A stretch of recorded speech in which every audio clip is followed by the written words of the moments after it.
the Gospel of Matthew chapter 28 verse 16 to 20, Jesus gave His disciples a mission to go out, lead people toward goodness, and never be afraid because He will always be with them.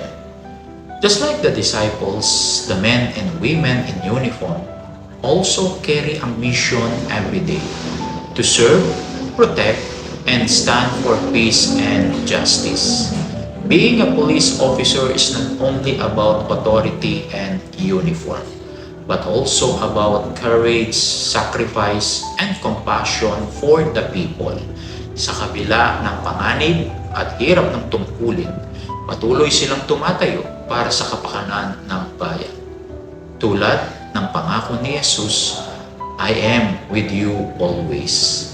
This reminds every police officer that they are never alone in fulfilling their duty. May this gospel inspire our police officers to continue serving with integrity, humility, and faith in God, because true service begins with a heart willing to protect others with love and honor.